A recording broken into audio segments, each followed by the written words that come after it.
Some George's post. I'll just read a portion of what she said. She says that I feel your frustration and your pain, but I'm tempted to think you just returned to Ghana last week after many years stay abroad, because this is what we go through daily here. It's not just about beds, it's about many things in the healthcare system. I'm a pediatrician and I speak for the children. Many hospitals do not have the equipment children need to help them survive and thrive. Many hospitals do not have NICUs. We're creating awareness about neonatal jaundice this month, so I'll just mention phototherapy machines. We don't have that. We don't have incubators or infusion pumps or monitors, and childhood cancer is not even covered by health insurance. She talks about the fact that she looks into the eyes of children as they suffer and die.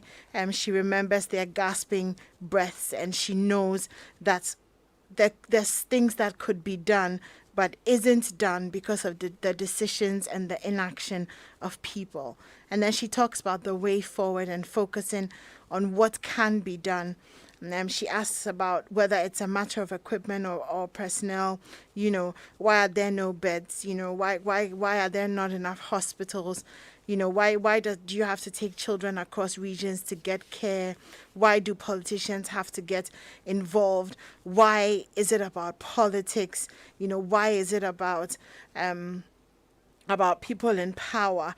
She talks about the fact that she's a medical, she's a doctor. She learned medicine, but if she doesn't write letters or fundraise or make thousands of calls in addition to clinical work, then the children in her care will die. If she doesn't piece together a Voltic bottle and tubes, then she can't get a bubble CPAP for a baby to help them breathe. And she's not a biomedical engineer, she's a doctor. If she doesn't fix onion bulbs on a wooden frame, then she can't get a warmer for a newborn, but she's not a carpenter. And she goes on, and she says, we should go to Parliament, or Sam George should go to Parliament and talk to his colleagues and pour his heart out to them, and remember the emotion that he feels, today when he talks on Facebook, and when he goes into Parliament, he should tell them and let the change begin there. And when they get there and in that place of power, they should remember that they have the ability to change some of these things and do the things that are necessary for that change to be done, because the power is in their hands. That's what she says, that the power is in their hands to make these changes. Kojo, the full post is on Sam George's page, I believe. Yeah, this is just a portion of it. Yeah, a very long post. But look, today we want to understand the size of the problem and then start to solve it. We know these are not isolated cases. What is your story? Have you been a victim of this? Have you lost someone because the healthcare system just didn't know its left hand from its right? Have you lost someone because there was no bed, because no ambulance could come, because somebody had to call and verify something, because a doctor said they were not on duty? Have you lost someone because the system didn't work? We want to hear from you. So call us 0302 216 541 or 055 1111 997. Your voice is needed. Call us. Yeah, I just want to share a few stories, whilst we, before we get some of the phone calls, because some of you have been sharing your stories with us. So Nana Egan says, I had a similar experience in March this year when my mother-in-law had a major accident at home. Thank God for the few social networks we have. The story wouldn't have been different from this one. The experience exposed how deteriorated Ghana's health system is. Samuel Pentel says, yes, please, at 37, my dad was in a coma. They came into the taxi, took his vitals, and told us to take him away. It took the intervention of a military personnel and one of the nurses to plead on our behalf before they admitted him. Kwame Prince says, Kolebu denied my father admission because there was no bed. 37 admitted him, but his dad died last Tuesday. This one said, it's not the number of beds sometimes, it's just bed management. God help us all. This one says, in 2021, people fall sick and die because hospitals don't have beds to admit them. What does this country use its money for? And there's some people who want to be addressed as leaders with big titles here and there. Derek says if two MPs could not get a 12-year-old a spot in a hospital and an ambulance to transport the child for the child to die, how much more me, a civilian? Well, we thank God for good health, and our life is in God's hands. Odro says, I went to Confanoche Hospital in 2014. They told us there was no bed. And immediately we gave the nurse 50 CDs. She was able to find a bed for us. That's Odro's story. Jim Clint says, my sister went to Confanoche Teaching Hospital. They said there was no bed. I called one nurse. I gave her 100 CDs to get me a bed. I begged her. And in less than 10 minutes, my sister got a bed and treatment started. The people also need to fix your attitude to fix the country. Masiwa says this is what health workers go through to refer cases to higher facilities. Watching patients deteriorate because of system failure and not being able to do anything about it. It can be your own relative, and there's really not much you can do. God help us all. God help us all. Kojo is in Community 20. Kojo, good morning. Good morning. Talk to us, brother. Kojo. Yes. My 41-year-old sister last year, March, had gone to visit the husband in the United Arab Emirates for 6 weeks. She came back on the 13th of March. She was getting ready to go and pick up the son from school in Akosombo, and she passed out. Apparently, her blood pressure had gone beyond, And so I was heading towards Pampram somewhere where the husband called me, said, your sister passed out. Can you help? I said, I'll do anything.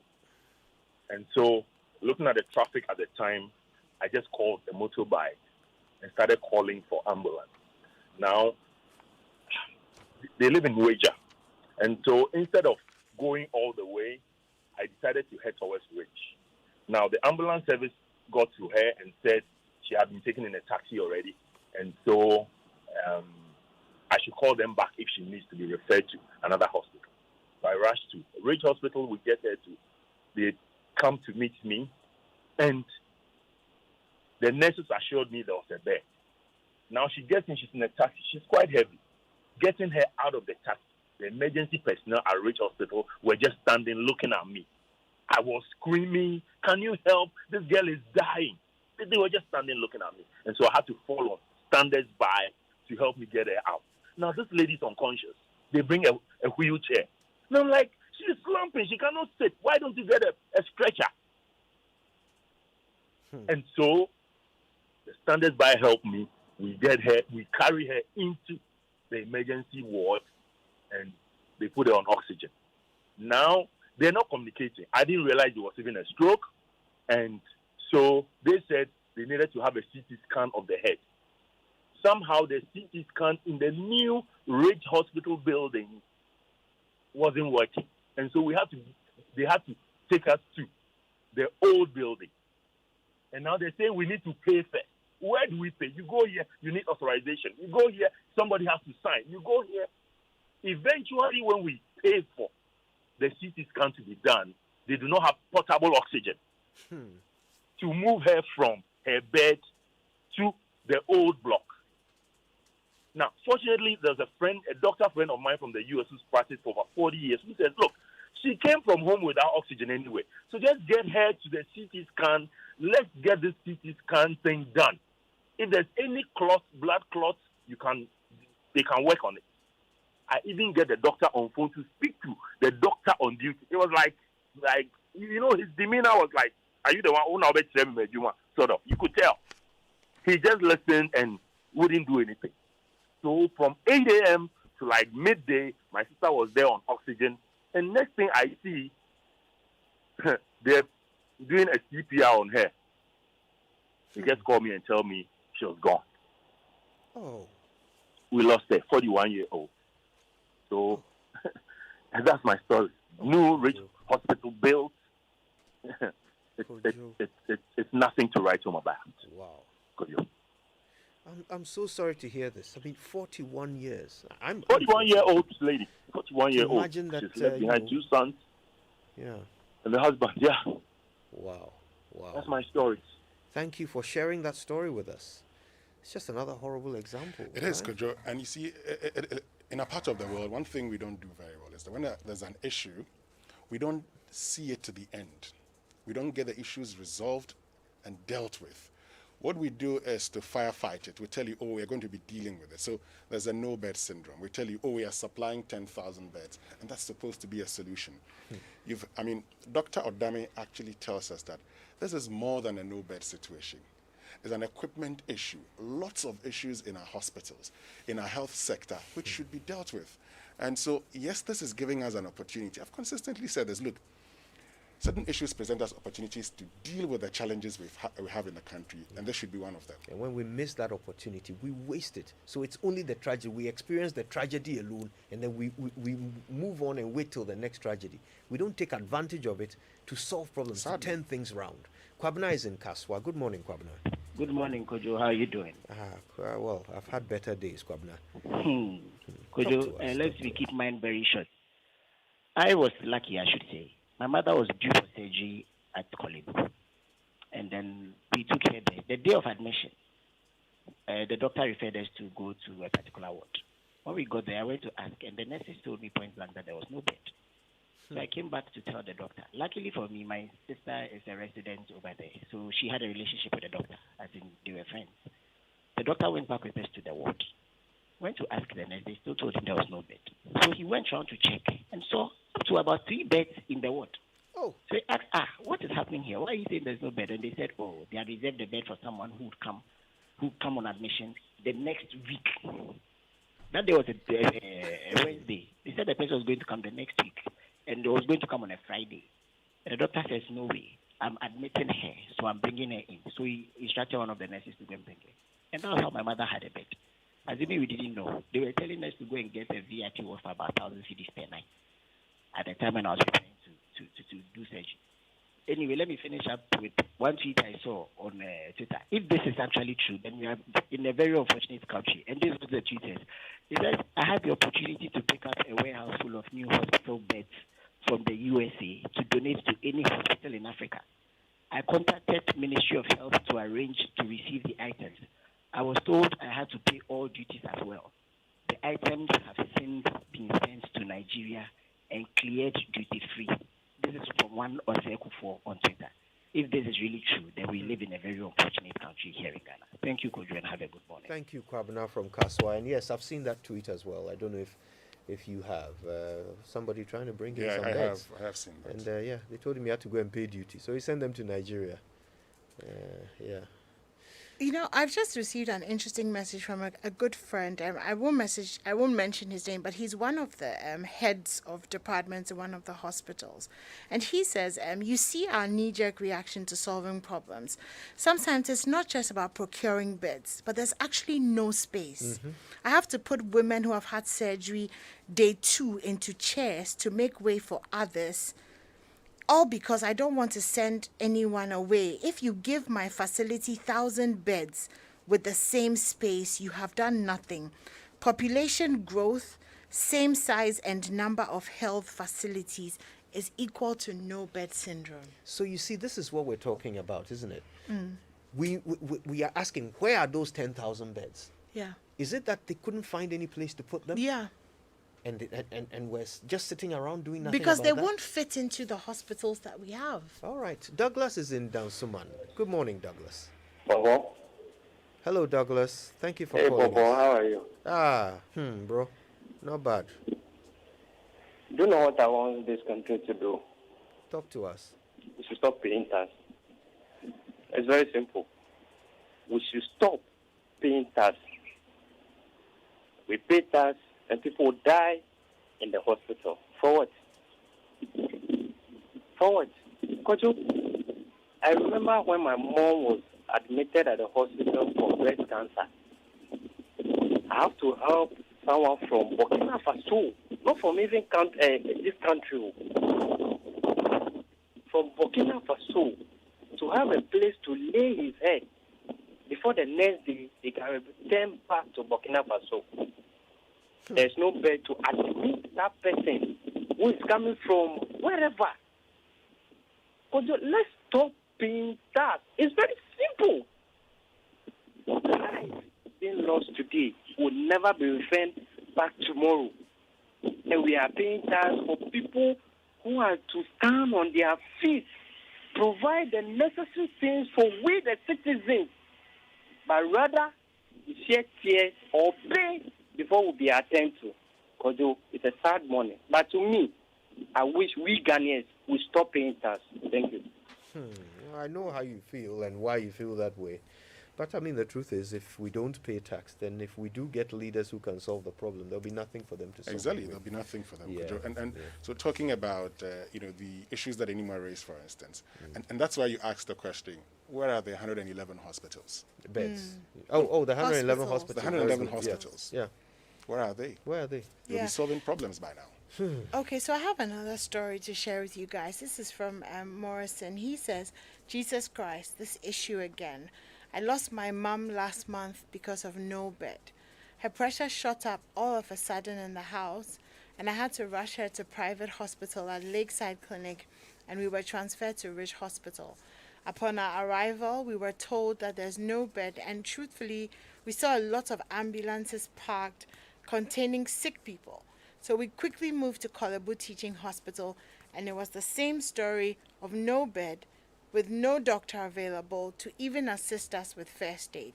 We proceeded to Kolebu Polyclinic, and it was the same story again. After several hours of her going through pain, she blacked out in the car, and that was it. I lost her because of no bed. Now I have no mother, just because I don't know anyone in power. There was no one to assist me, to help me to get a bed for my sick mom. Davis is in media. Davis, good morning. Good morning, Kojo. Kojo, my experience was somewhere last year. My fiance was pregnant and she was not feeling well, so she was in Isawam. And we needed a transfer from Isawam to Kolebu. Because you could imagine, we go to Kolebu with my own car. When we got there, the health providers were like, it's not an emergency, so we should wait. I got very furious, spoke on top of my voice. They were like, I shouldn't tell them what to do. Well, the lady was in pain. If not to be my cousins who came in, probably should be there for hours and they wouldn't prepare. This is Kolebu we're talking about, not any other health center. And at times you think about yourself and you feel, is it nice to be in Ghana? Or is it nice to be a Ghanaian? It goes on, and I'm not sure it can be resolved. One the doctor was saying it's not about the Best syndrome, but it's about the population itself. What are our leaders doing about it? We've got a long way to go. We've got a long way to vaccination. Yeah. Thank you, Davis. Thanks for calling us.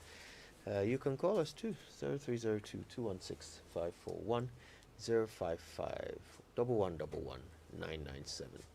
You see, when you think about this little boy who died, at every stage of that situation, a problem in our healthcare system is highlighted. So it begins with the boy being sick and being taken to the Catholic hospital. The Catholic hospital couldn't handle whatever the problem was. We still don't know what the ailment was, but the Catholic hospital couldn't handle it. But there was no hospital in that region, of the Volta region, where we have a University of Health and Allied Sciences. There was no hospital that could handle this case, so he had to be sent to Accra. That's the first problem. I'll tell you about the others later. Right now, Francis is calling us from Kumasi. Good morning, Francis. Good morning, Kojo. Thanks for calling, bro. Yeah, Kojo, is that I just confirmed from Amuraga 07 in Kumasi here. Oh, great. How are you? Kojo, I'm fine. And you? God is in control. Oh, Kojo, mine is just a question. Yeah. For instance, MP, his mother is very, very ill and very, very curious. Can the doctor say that there is no bed? Hi, Kojo. I'm here. We're listening. So, as a layman, our taxpayers, and at the end of the month, how much that MP earned? So in Ghana here, I think that we respect the rich people more than the poor people, which is very bad. And in the European world, you cannot get this thing at all. They take care of the poor more than the riches, because the riches he already have his own. But in Ghana here, Kojo, you have been poor until you go to your grave. Thank you very much. Thank you, Francis. Thank you for calling us. We're still waiting for your call. Yes, could you, let me just chip this in. So, Bato in the Volta region, yes, there's a Volta Regional Hospital. But if you look at the distance from Bato to Ho and the distance from Bato to Accra, it's shorter to move to Accra than to move to Ho from Bato. And so you would acknowledge why the hospital would say, let's go to Accra, which is closer compared to Ho. But that is still highlighting the problem of a lack of facilities in the region. If there are parts of the region from which, in order to get emergency care, you would have to travel to another region, that's the nearest, then that tells you that there isn't an even enough spread of healthcare facilities in that region to take care of all the people there. And you have to refer people to the same hospitals in Accra from where, to which everybody is being referred. So obviously when they first called Kolebu said they couldn't take him because there was no space. Everybody is calling Kolebu. If even people from Bato are being referred to Kolebu, is it any wonder that they have no beds? David is in Kumasi. Good morning, David. Hello. Hi, David. Good morning. Yes, Kojo, good morning. Yeah, Chief, talk to us. Kojo, you see, sometimes I keep asking myself questions like, in situations like this, are we just to call and talk about it? Or we are going to call, and when we highlight some problems, the media is going to help us? Could you remember somewhere in January or February I called, and I was talking about a hospital in Offenso. A friend of mine who works with the ambulance service had COVID, and in fact, within those few days I was in contact with him. He told me that he's given my number to the team at the hospital there, and they never called me. I had to go there myself to get tested. They took my sample. Until now, no one has called me. Recently, my landlady's sister had an accident and was taken to the same hospital. Someone who, according to the hospital, the lady had a pelvic fracture, was discharged the following day after they had left her for close to 12 hours because there was no family around to pay the initial bill. I went there to confront them, and they were quite defensive. Sometimes these things, I see it not just as the infrastructure problem, but to a large extent too, we have quite a number of irresponsible health professionals in the system, people who don't have passion for the work. You understand what I'm saying? A lot of people in the system, they don't have passion for the work, but they are in there because they feel, so they are there working not because they have passion for the work, but they are there working because they will have money. They are just working for the money. So what happens to someone, they don't care. If you are not careful, one day something will happen and you will get a client who will beat up a health professional to pop, and just to settle it, not because the person wants to do that, but out of pain. You have no idea how it feels like having someone who calls himself a health professional, but it's not proactive in any way. Someone who can think in a split second to see that, okay, if there is no bed, if there is no this, there is no that, we can manage the person whilst even in the taxi, at least the first aid, nothing. So what are we doing? People don't get punished for wrongs like this, and then we keep going in circles and circles. I believe we are going to talk about this, and in the next few days, something else will come up. We'll stop talking about it. But for how long? I don't think as Ghanaians we are angry enough. If we are indeed angry, things will definitely change within a week. We are not angry. Maybe I am, but some people are not. Thank you. Thank you for calling us. I think we'll take a couple more calls, and then we need to put this to solutions. But let's take a couple more calls. Let's hear a couple more stories. 0302 216 541 055 1111 997. So I mentioned the first problem, which is that this child had to be referred to another region. Then the second problem, Kolebu had no beds. That's an old problem.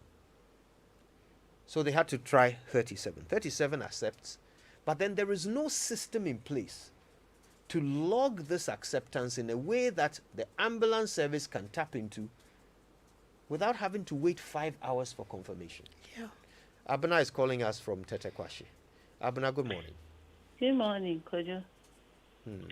You know, I think almost everybody in this country has faced the same situation before. Therefore, this is a very major situation that our leaders must pay attention to. I lost my brother in the same situation. He had an accident and was sent to Kolebu emergency. When I got there, they said there was no bed. And also, doctors had gone on strike. You should see me wailing and begging and doing everything possible. They just wouldn't mind me. One nurse told me that, Madam, don't get me angry. Like this, like that. The ambulance was at that time was also asking me that my brother had to get out so that they would go. Just imagine what I went through. At the end of the day, he died. Everybody, almost everybody is going through the same situation. For me, what I want to tell our leaders is that emergencies can happen to any and everybody in this country. If they are able to fly abroad to take care of themselves, they should just think about it that it can get to a point where they cannot fly you abroad and you have to be in the same situation. So the earlier they solve the problem for all of us and care for us as a people in a country, in a nation, the better for us all. We were in this country when someone had to go on demonstration before a hospital was opened. Why?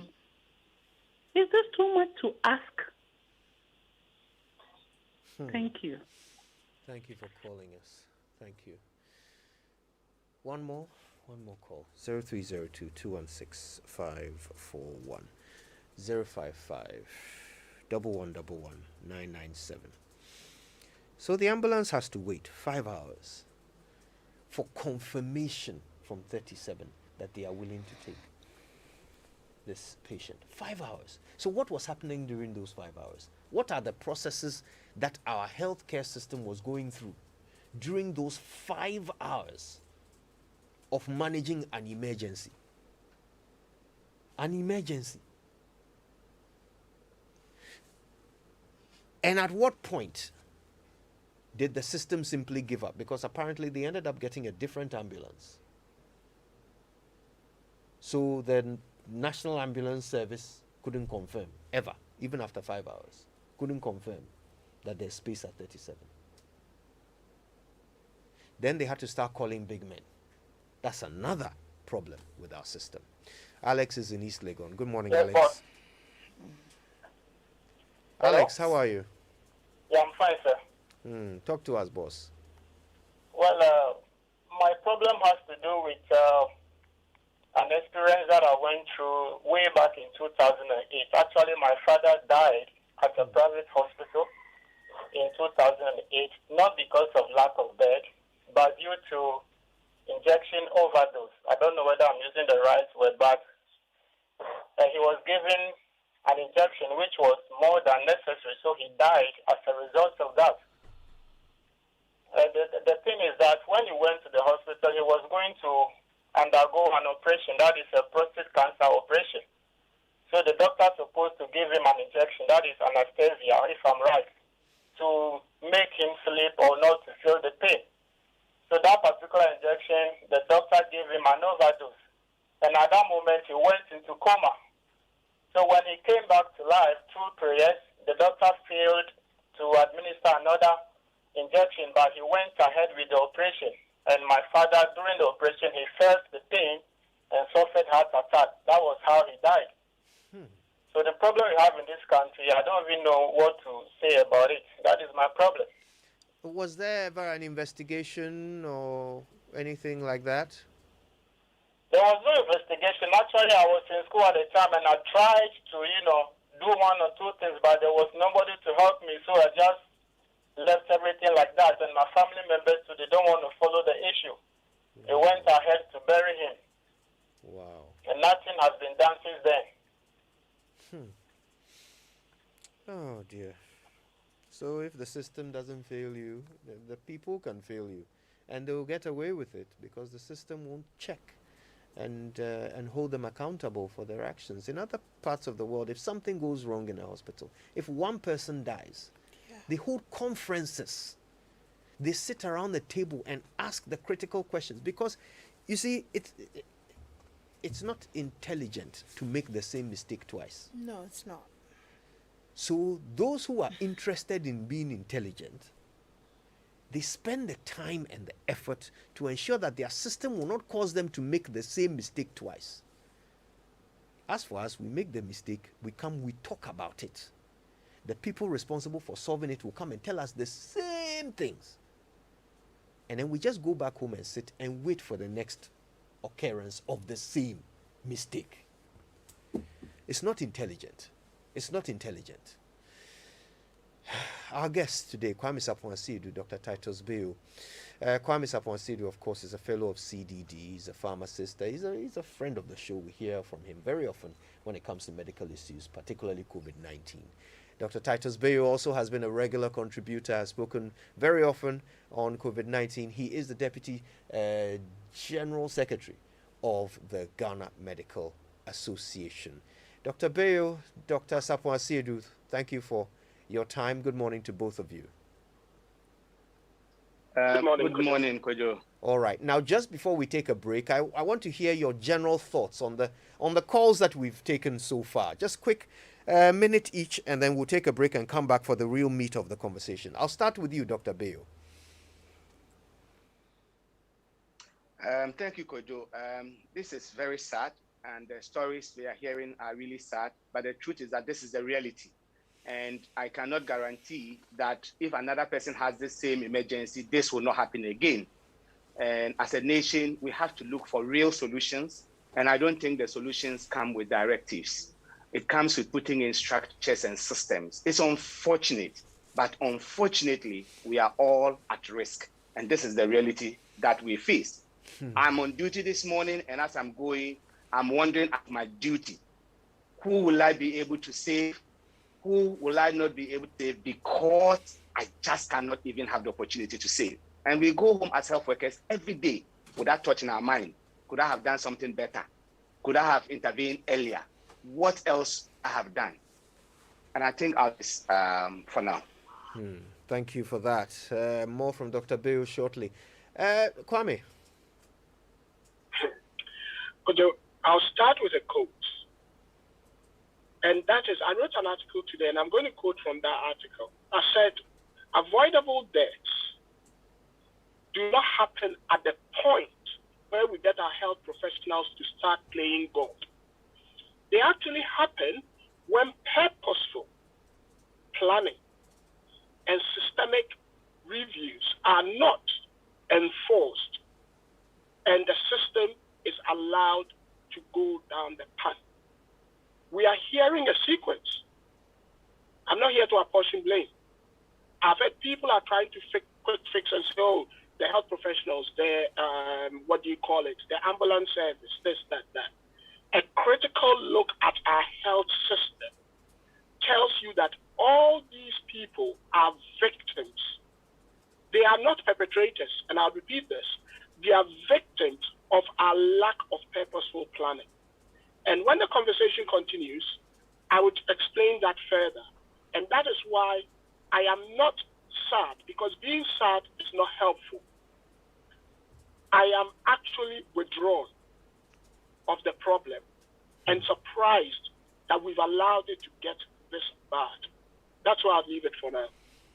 And that's where we will be continuing the conversation from when we come back from these messages. The cousin that hogs all the food. The relative who's always late. The brother who's always on the phone. Hello, let me call you right back. The niece who's allergic to everything. No, thank you. I'm allergic. The work buddy that finishes the last of the Coca-Cola. We all know one, but meals wouldn't be the same without them. Savor moments together with Coca-Cola. This advert is FDA approved. Why do you allow coughs, cold, and flu to ruin your happiness? You need Summerlin cough syrup. Summerlin cough syrup will relieve you and your family from coughs, cold, and flu. Summerlin offers a whole range that provide relief for the entire family. Insist on your Summerlin in pharmacies and licensed chemical shops. Summerlin cough syrup from Danex Itin Starwin PLC. If symptoms persist after 48 hours, consult a physician. This advertisement has been vetted and approved by the FDA. Melcom, your number one supermarket, now bigger and better. With over 40,000 items under one roof, ranging from electricals, homeware, kitchenware, furniture, home decor, electronics, supermarket, and groceries. Your shopping experience just got better. Hooray! Melcom, your one-stop supermarket for all your daily needs. But remember, terms and conditions apply. Melcom, where Ghana shops.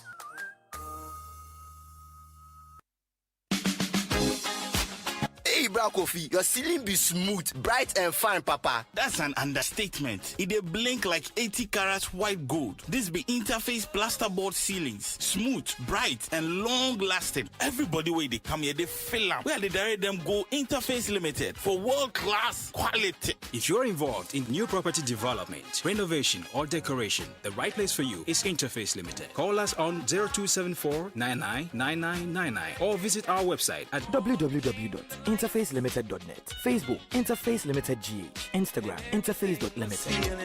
Oka Decoana, your products in United Ronco. Home, outdoor and office furniture, kitchen and decor items, carpets, cushions, toys, and many more. Locate us off the Spintex Road in Accra. Think home, think Oka.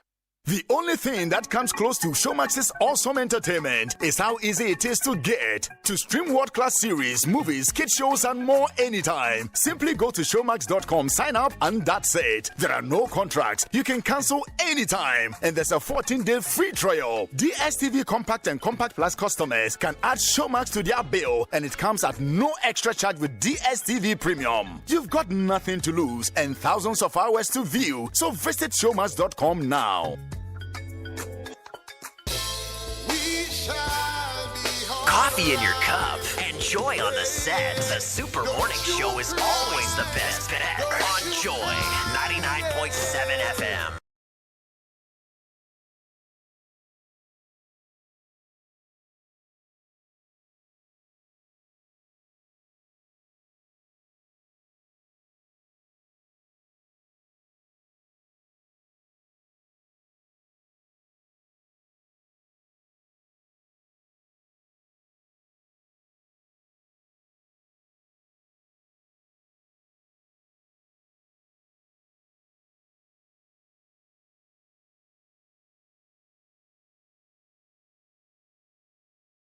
Show on Joy 99.7 FM.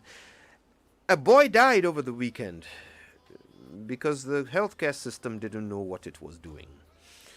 And it's a big problem because so many people have experienced similar tragedies. But it can't continue. We can't keep coming back to have the same conversation every few months. We can't do that. We've got to be smarter than that. So we're starting today. We're solving the problem. To help us do that, our two guests, Dr. Titus Bayo and Dr. Kwame Sapon-Asedu, join us via Zoom. But before we go back to them for those solutions, we need to understand what happened in this and other cases. And we're joined by Professor Ahmed Zakaria. He's the Chief Executive Officer, the CEO of the National Ambulance Service. Dr. Zakaria, thank you so much for your time. Good morning. Good morning, Mr. Einstein. So, Prof, I'm sure you've had the opportunity to look into what happened over the weekend.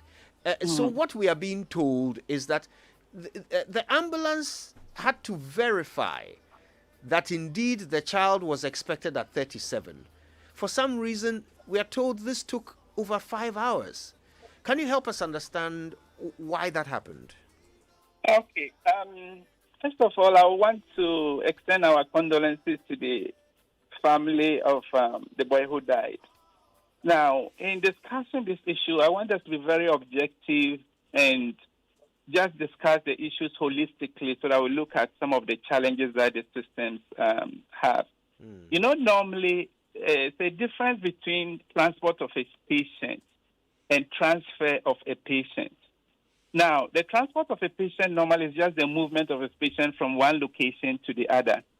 However, the transfer involves movement of a hospitalized patient along with the records.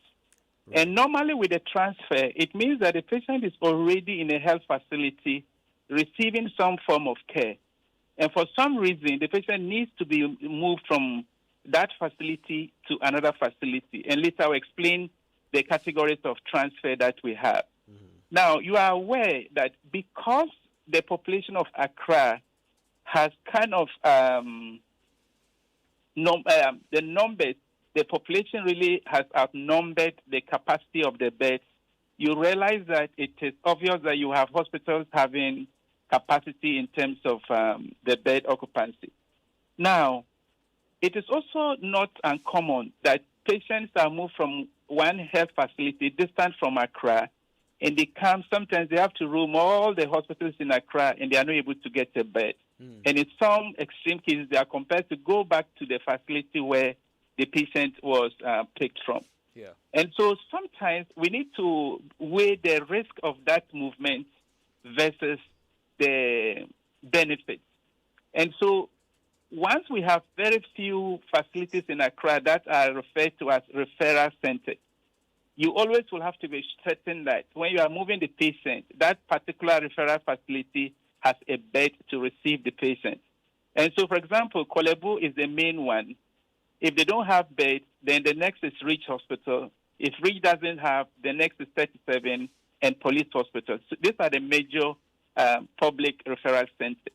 And so if you are to move a patient who is already on a bed, receiving care to any of these facilities, the protocol is that the referring facility, which is the hospital where the patient is receiving care, contacts its counterparts or their colleagues in the other facility, discuss the case and ensure that there's a bed available, the care, the expertise they are looking for is available before they move the patient. Now, when you do that, it means that you just move the patient straight to go and continue the medical care at the next facility. However, if you fail to do that, the scenario is that the paramedics will take the patient all right and then go to Accra and be moving from place to place. And during that time, the patient's condition begins to deteriorate because the transportation itself has its own risk. Okay? So the referral policy is such that unless the patient is picked from the street or from a home in an emergency situation, once the patient is already in a hospital and some form of care is being given, it means that before that patient can move, arrangements should have been made because there's no need to rush the patient from where the patient is receiving care already, only for you to go and be confronted with a situation where the patient will spend all these hours in the ambulance without care. That is even sometimes more traumatizing for the relations and the family and the patient himself or herself than rather leaving the patient at the center where the patient is receiving the care. So basically, we need to also discuss, first of all, we don't have the medical records of the patient, and it's not even ethical to discuss it, but we can discuss issues generally. It would depend on the diagnosis the patient may be having, for which reason the authorities will have decided to transfer. Because in terms of the inter-hospital transfers, we have about 4 categories, for example. Category 1 will be for transfers for upgrade of care requiring specialist support or investigation. Let's say you are going to cardiothoracic center or the Benz unit, neurosurgery, pediatric, ICU. Those will be the category 1 patients. Category 2 will be that, okay, they have everything, but they are lacking some organ support facility, like let's say dialysis. Okay. Category 3 will be that the patient wants to be near home. And category 4 is because of lack of bed.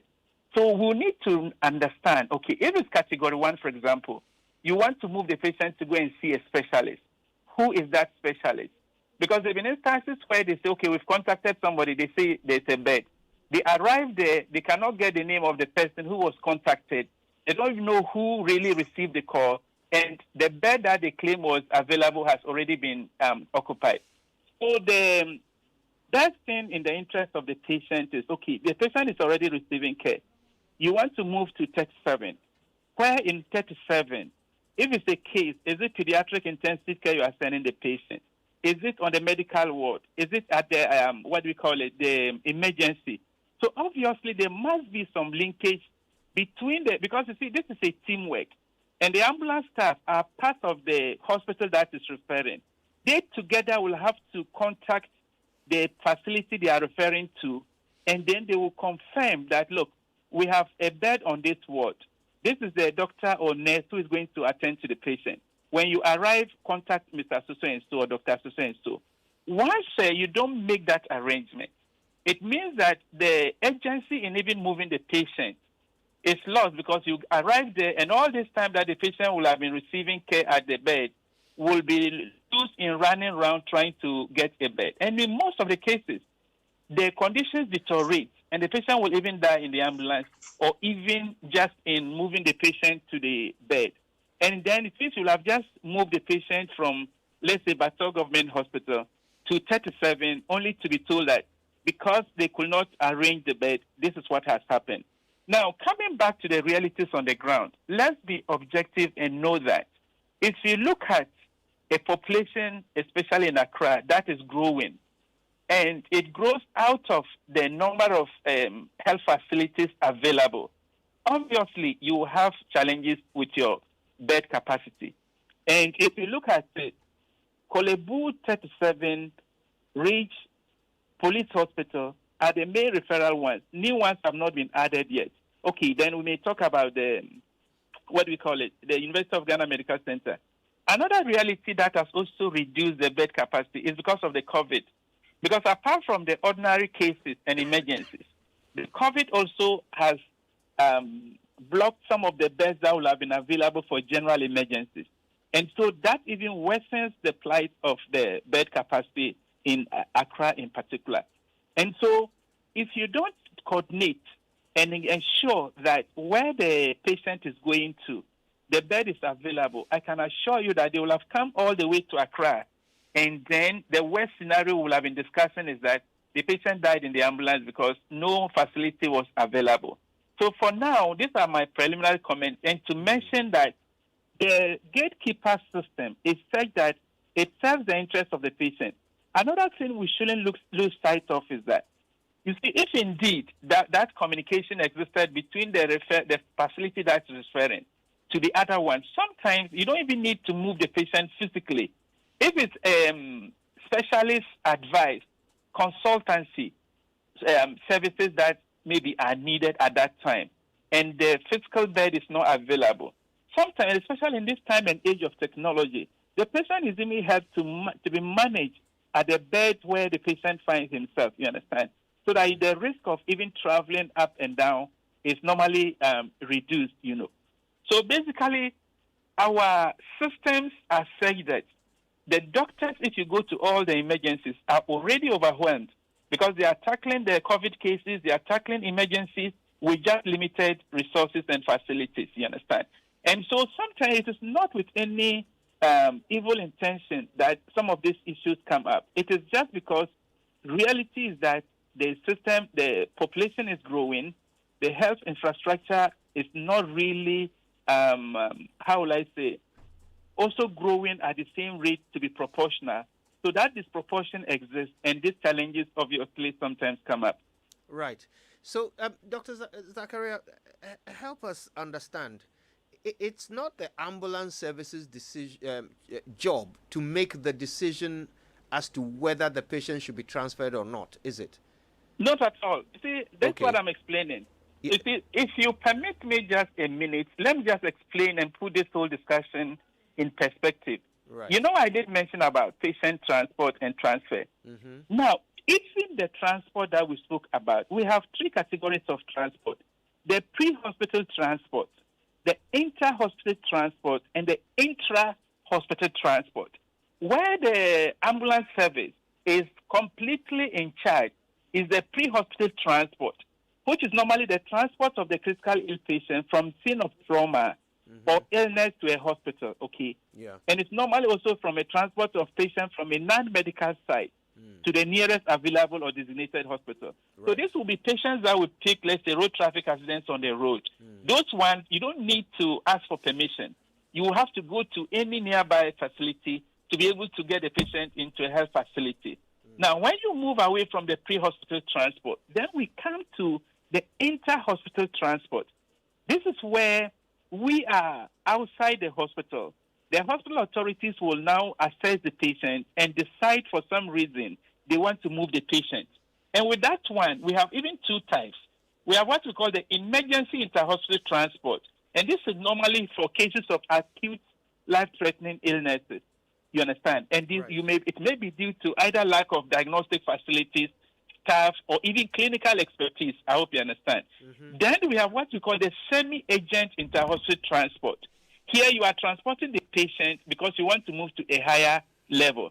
But these decisions then will be taken by the health facilities. And they decide that, look, for obvious reasons, this patient has to be moved to another facility. When that decision is taken, the hospital now will have to decide where do we want to refer this patient to. And you know, all these doctors, they have colleagues in those bigger facilities. Yes. If it is a particular department or unit, that facility will have to contact that unit. Let's say, for example, a 12-year-old, then it means if you are dealing with a pediatric case, you need to make efforts to contact the pediatric unit of that hospital. And there must be somebody that you are talking to, because there's always a team. Then when you have spoken to the person will get to know what the case is, why you are transferring. Then they will have to now prepare. If they need to get the consultant on standby, if they need to get the all the relevant authorities on standby, they do. Then they will give you green light. Okay, we are ready. This patient can come at this particular time. So you see, so it's well coordinated. So the idea is that you are just going to enhance the care of the patient. So you are moving the patient from a lower facility to a higher facility. Right. If you don't make that arrangement and you go there, obviously you will have challenges because there won't be anybody to receive the patient. Right. You know, so basically, to answer your question straight away, the patient who is already in a hospital receiving some form of care, the decision to move the patient will be the decision of the attending physician or the health authorities in that particular facility. And when that decision is taken, so they will even make the arrangements, everything before the transportation is always the last bit. Another thing, Mr. Jansen, I need to clarify is that it doesn't mean that once the decision is even taken to move the patient, it means that the patient must immediately be moved. They have a checklist. You understand? The indications must be there, number one. And after the indication, you also will now have to prepare. And the number one condition is that the patient has to be stable before you move. You will never be advised to move a patient when the patient is very unstable. It means that the patient may die on the way. So it means that the patient has to be stable. Now, the other thing is that because of the risk involved, you also have to weigh early versus late transfer. The need for stabilization is very important, okay? Now, when you stabilize the patient, it means that the patient will get to the other team without any challenge. In terms of preparation for the inter-hospital transport, first of all, you must contact the facility and be assured that the bed is there before you go. You must make sure the patient is stable before you move. Anything short of this will mean that you are jeopardizing the life of the patient. Okay. And so when you are certain that the patient is having a bed at the other facility, you've stabilized the patient, then you now call in the transport unit, which will be the paramedics who will now come, assess the patient, just ensure that the arrangements have been made. Then they take the records of the patient, and they will now take over the communication. Right. Now you are handing over the communication that you establish with the receiving facility to the paramedics. They will now continue and be updating the other facility about the condition of the patient before they safely arrive. So that by the time they arrive, everything is set, and the patient will just be transferred to the bed, and then the care continues. If they even need to make some medications ready, they will have done that. because by then they have the detailed diagnosis of the patient and why the patient is being transferred and what needs to be made available before arrival of the patient. Okay, Dr. Zachariah, so because of time, I'm going to try and get straight to the question. I only needed to clarify with you that it's not the ambulance service that makes decisions about whether or not a patient should be transferred. Those decisions are made by the hospital where the patient is being held, and they will work with the hospital that the patient is to be transferred to ensure that everything needed is ready. The ambulance service doesn't make those decisions. So I'm trying to understand what happened in this case over the weekend and why it took 5 hours, during which the ambulance service said that they were confirming something at 37 before they could move the child. Let me tell you the experiences they have had.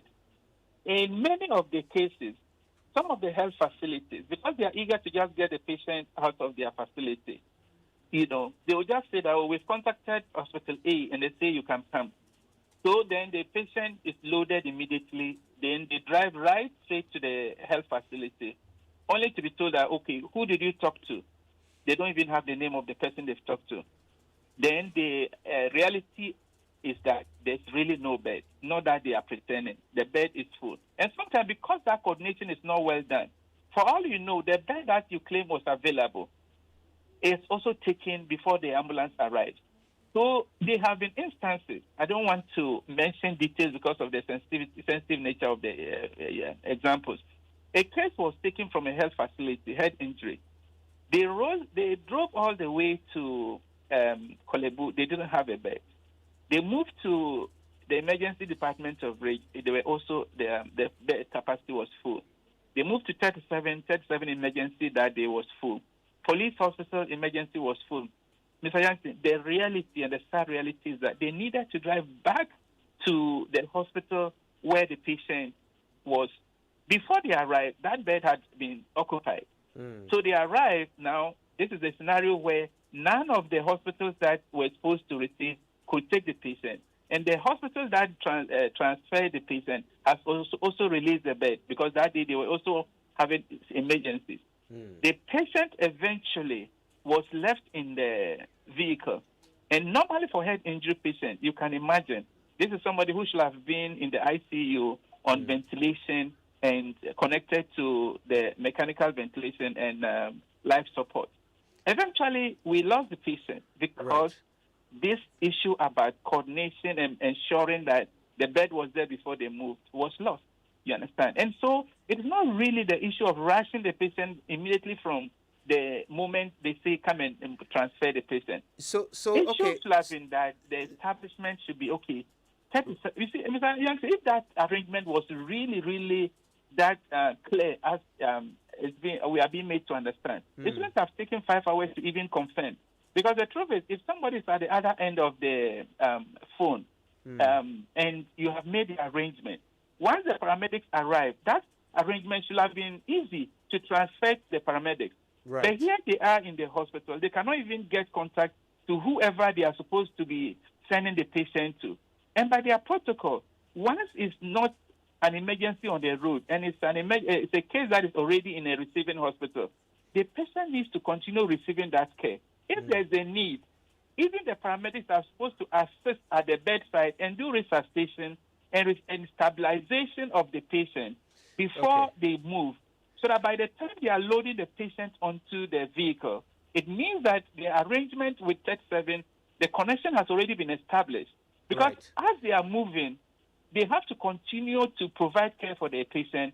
And the other reality is that they need to establish link with the specialist at the other end, so that he can even provide what they call medical direction. Right. Then Dr. as a Zachariah, specialist, forgive me, you're giving us a lot of detail which is useful, but our time will not allow for us to explore all of it. So I want to try and get to the crux of the matter.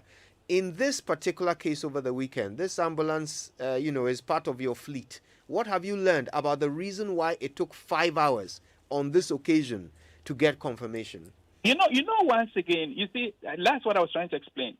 The reason is that they will arrive because they've been called. And once they arrive there and you say that you have contacted a health facility, they will want to directly have communication with that person or that authority in that health facility. And it has an advantage because Once they get that connection, as they are moving, they know who they are communicating with. They know where they are going directly.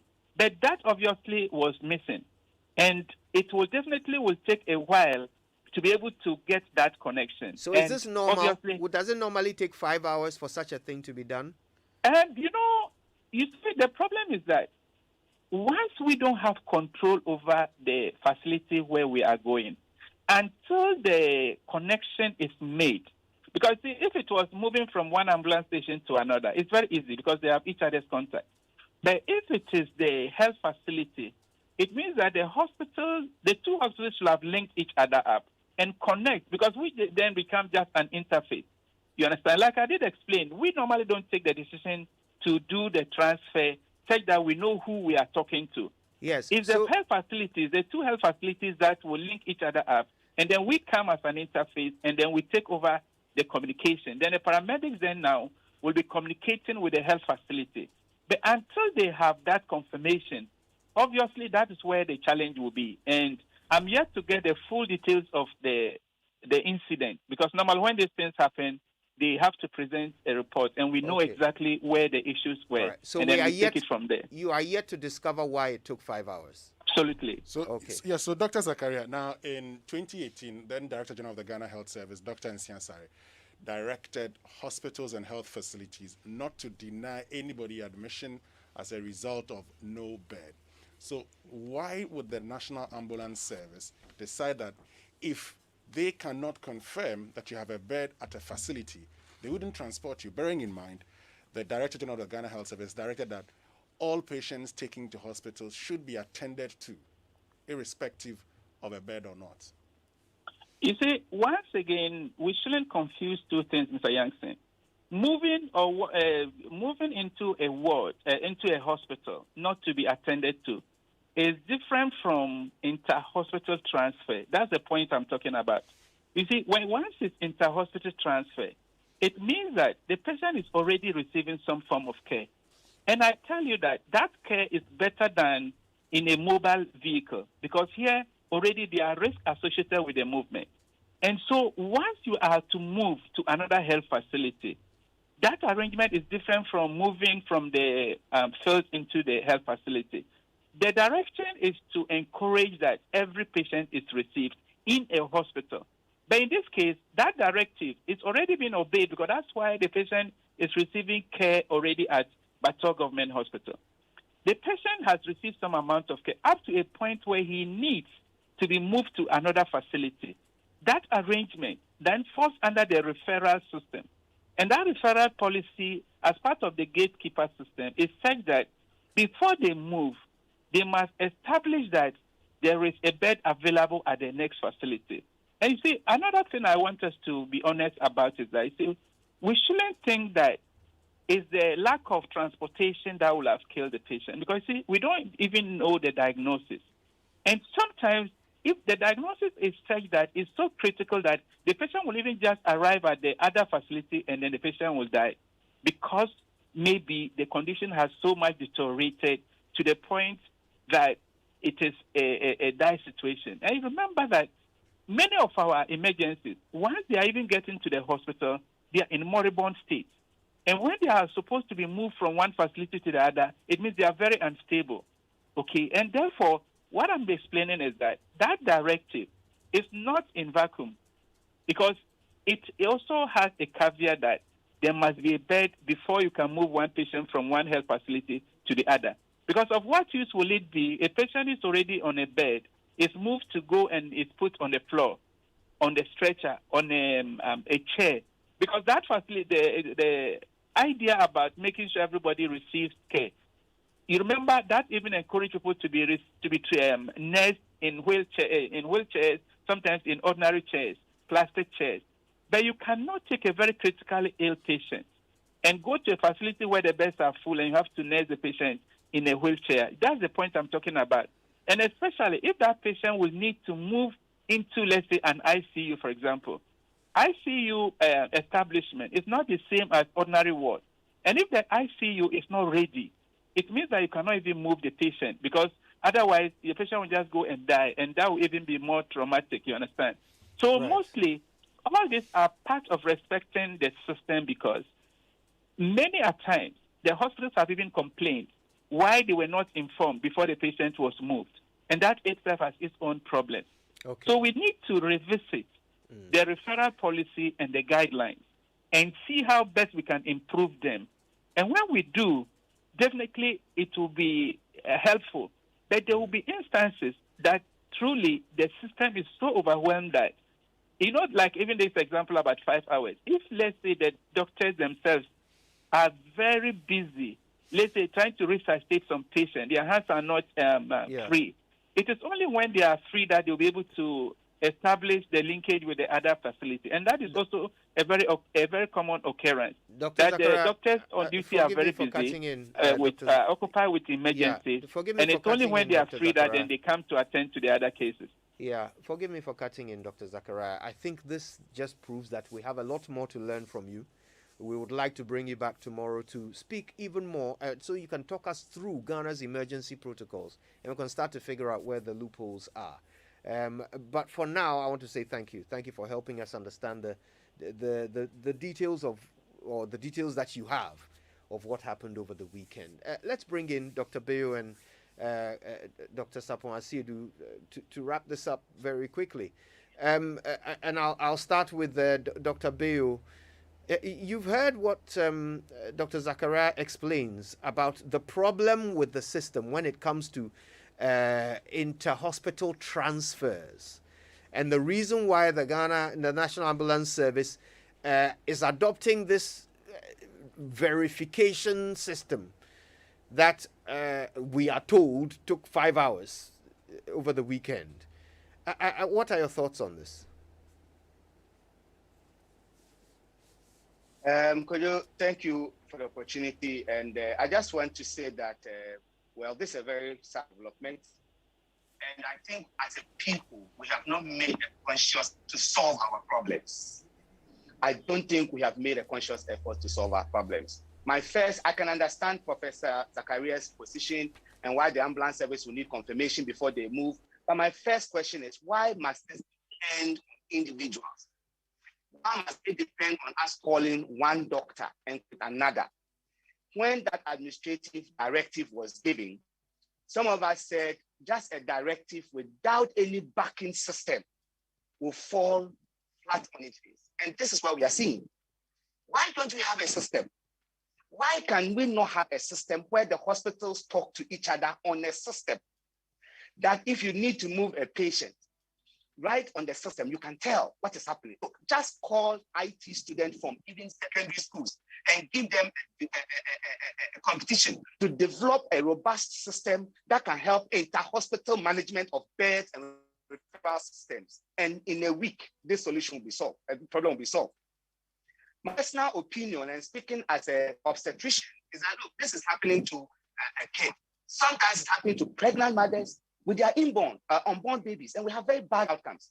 If you ask my opinion, I think depending on someone calling and listening, and a doctor is busy, and all that will not solve the situation. We must have a system. He talked about the poor, the population outgrowing the health infrastructure. That is true. What consciously have we done about it? Why must all these, why should we have only these 4 major referral centers? What thinking is going into the process? What material and human resources have we invested over the years to match the system? Let me give you a simple example. I work as an obstetrician in Kolebu. We had a situation where we're getting bad out from hospitals. We went to find out that, look, the major problem they were having, they had a theater, but they didn't have the doctors who could operate. We said, look, instead of bringing your patients in, when you have a patient, we send a doctor to you to operate. As we speak, we now have doctors on standby to operate cases there so that we don't get bad cases coming from there to our place.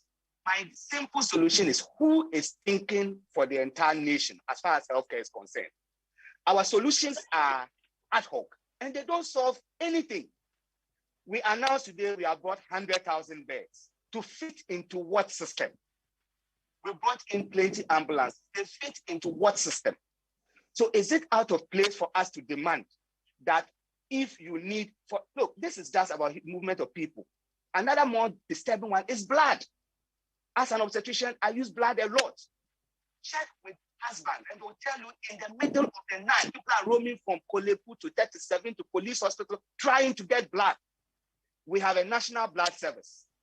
How difficult is it for them to have a system that tells us all units blood, this is how much we have as of today. This is how many we have received per donation. You can get this at this facility.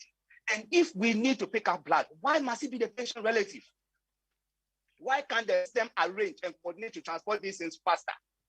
Can a patient relative now toot his or her horn as an ambulance and run from one hospital to another hospital? No. So, putting this straightforward, yes, the problem is there. And let me just put in mind you what the issue is. Accessing the facility is a problem. The ambulance service has helped very much, but it's not supported as it's the system that the ambulance service is fitting into. And in the advent of IT, this can be solved easily. Intra-facility care and inter-facility care, we are talking about bed management system. Again, IT can come in and solve this for us very simply. Right. When we have, what type of hospital beds do we have and where are they located?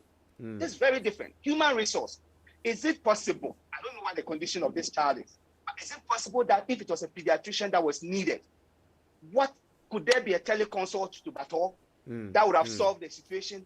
Do something about it. I can understand why they will not move the child, because if the child is in a hospital and you are going to move that child and you don't know where you are going to, really, it doesn't make sense.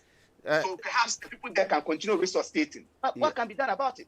Anyway, I'll pause here. I see you trying because of our time, Dr. Bayo, I'm gonna ask for Kwame to come in at this point with his thoughts on this issue. Yeah. This conversation goes back to 2018. Dr. Bayo referred to a conversation I had with him right on this program when Dr. Nsiasa gave the directive. And Dr. Bayo has spoken about things he said and I said around, if you don't fix the system, you are not going to get outcomes, irrespective of the procurements you make. Yeah. I have said, if you look at Ghana, our health expenditure, the government's component doesn't even leave less than 5% for them to buy equipment, for them to do maintenance of equipment, and for them to do training. I've got a detail in an article that I've given to Samuel Dami. You can go and have a look at it. We don't have the space. So if you're telling me someone died because there was not a defibrillator, and I listened to Enima read a response from a pediatrician who was being a carpenter at one point, being a plumber at another point, and I asked myself, you know what? What have we been doing since 2018? Dr. Zakaria was very candid, and I really respect him for that. But the truth of the matter is our population is growing at 2.2% per annum. Our health expenditure per capita and our total health expenditure is dropping by 0.13% per annum since 2017. How can you plan for healthcare when your population is growing and your health expenditure as a percentage of your GDP is in the negative? You see, and these are some of the things that we need to address. We need to have an honest conversation. Like Dr. Bayo said, you can put a surgeon on standby to go somewhere. How many surgeons are we training? What is our doctor to population ratio? How many doctors do we have to have per our population? What is the plan to plug the gap? Are we going to continue having the conversation? Oh, when I was in power, I employed X amount of doctors. I did better than you. You employed X amount of nurses. You did better than me. Or we're going to say, this is our deficit. What is our plan to fix it in the next 5 to 10 years?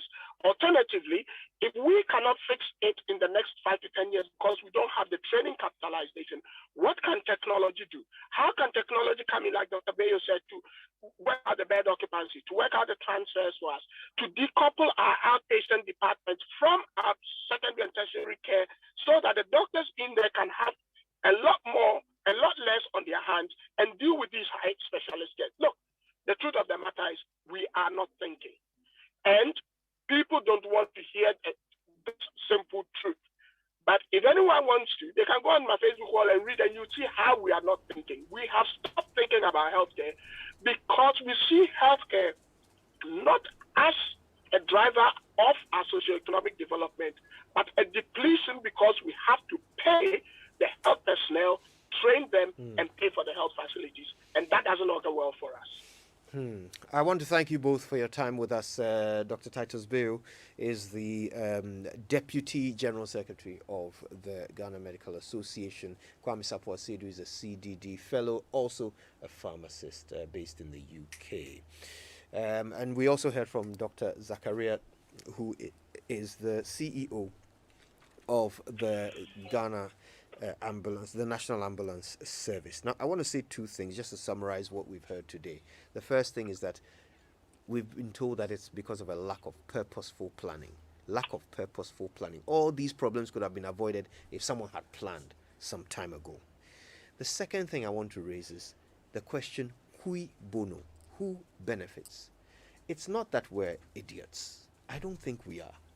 I think somebody benefits from not solving these problems. Maybe we should just track it. Who benefits? Who is the person who benefits from the fact that beds are not organized on a system and transparently distributed? Who benefits? Who is the person who will gain because you have to come and see them before you get a bed? Who benefits from the fact that we have bought 10,000 beds without thinking of where they are needed? Who benefits from these things?